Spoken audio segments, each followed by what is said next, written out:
All right, so got a straight shot back here. Just got to plywood our way back here. I'll show you what we got. I'll bring enough pipe for 85 feet of drain. I'll show you what we got here. Okay, so we're gonna go storm sewer to storm sewer. And this one right here, I mean, there's already a big hole.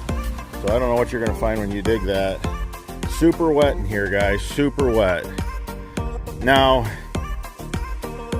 mark this out real nice, guys, and make it perfect. Like the swale, get it right in the swale. I just basically put the flags from one storm sewer all the way to the other storm sewer, just so that there was no, you know, communication issues. Now, whatever way it slopes, just core one storm drain. There's no need to core both. It slopes this way, guys. So just core this one. Now, this is really bad, and there's a lot of water. A lot of water. Look, going uphill. Look at the water uphill. So there's water leaching underneath this giant retaining wall, and it's just running and just making this area so bad. So we want French drain through all that water, right through the heart of it, and then to the storm. All right, guys, that's the job.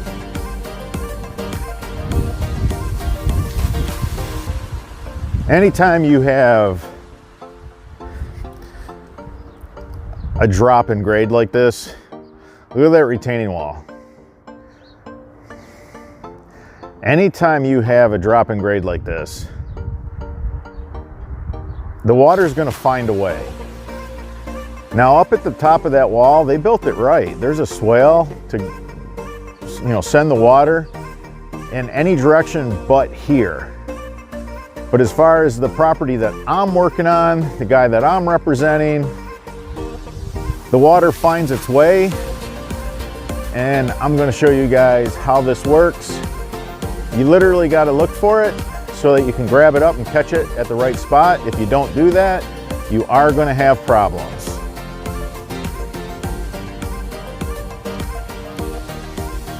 All right, we have a really steep grade. We have a very nice defined swale here. This is done right. Everybody did their job here. The engineers, the installers. But somehow, water's finding its way. It's not just surface water.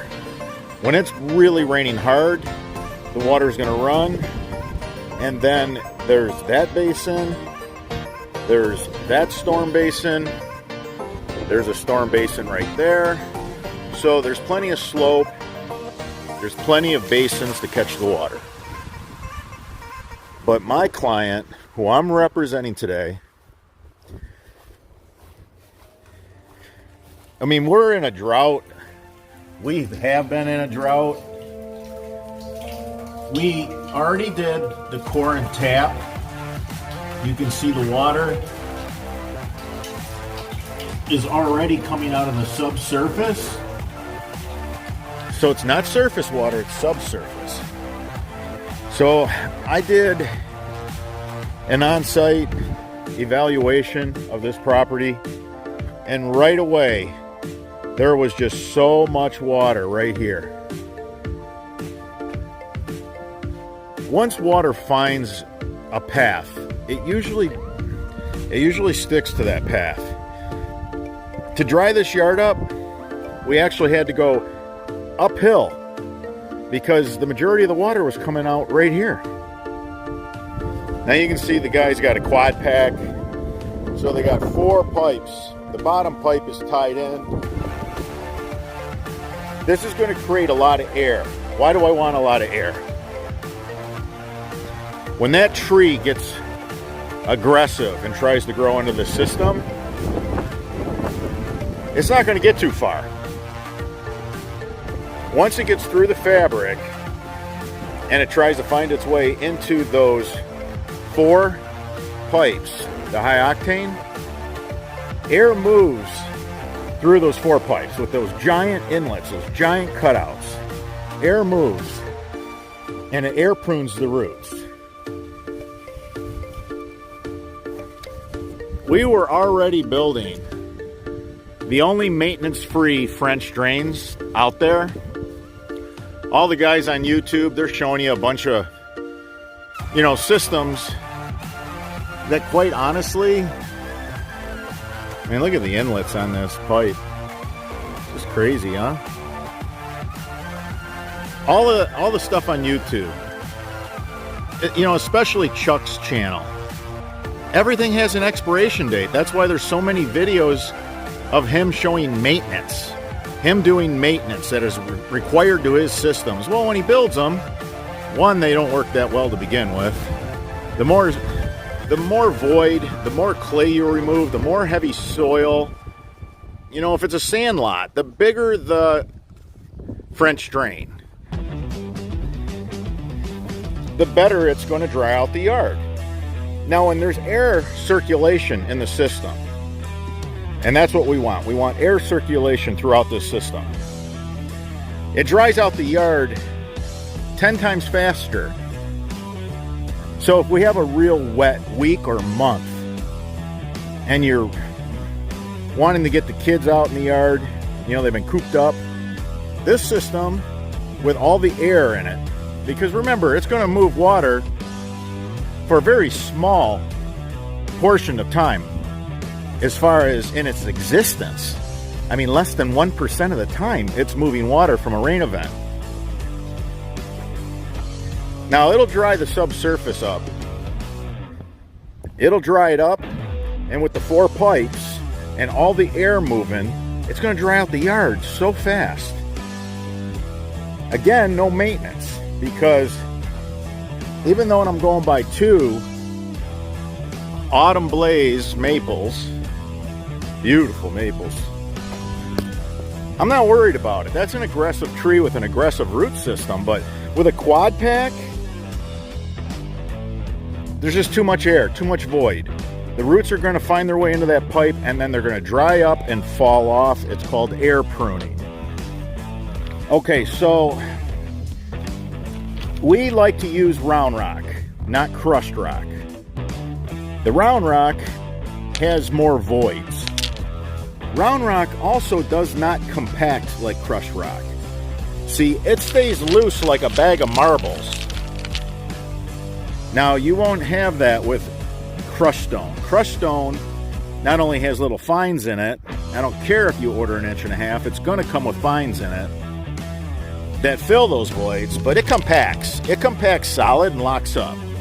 That's why, crushed limestone here in Michigan makes a great base material, because of its compaction qualities. But it's definitely not ideal for a drainage system. So you want round rock. It does not compact. You want to try for round rock whenever it is possible.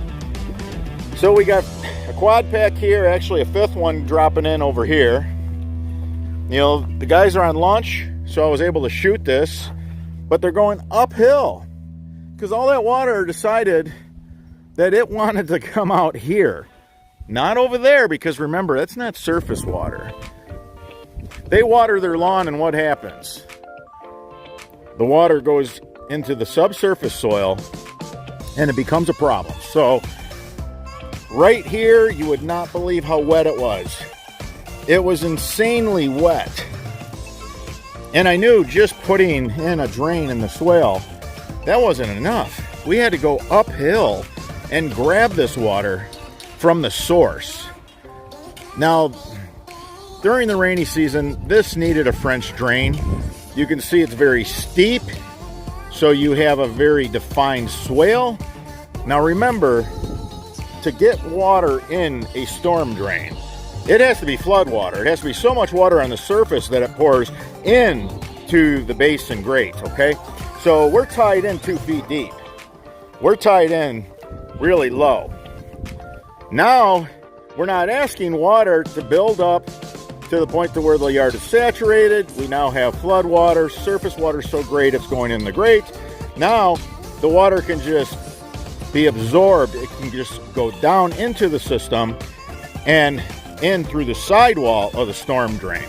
So this is a perfect example on how to tighten up a yard, how to dry up a yard, how to deal with tree roots, how to build a maintenance-free French drain. Now, when you wrap this French drain, it won't work its best for, that day. You actually need the grass roots to grow through the fabric, and they will. The fabric will allow the roots to grow through it because our fabric, we have it punched. And when you look at it really close, you can see all the holes. Now, this is an expensive process. This is an expensive fabric. But once the roots grow through all those holes in our fabric, now any surface water just follows the roots right into the stone through gravity and capillary action. So these systems, these are engineered systems. I didn't just dream it up. Engineers propose certain things. Sure, along the way, we went ahead and added more pipes. We started realizing to win against the trees, we needed to build them so that they air prune. We learned with a quad pack, we dry the yard out so much faster. It's absolutely amazing when you have this much void. There's that much airspace traveling through the system. It's truly incredible how fast it'll tighten up a yard, how much better it'll dry out a yard for children to play in.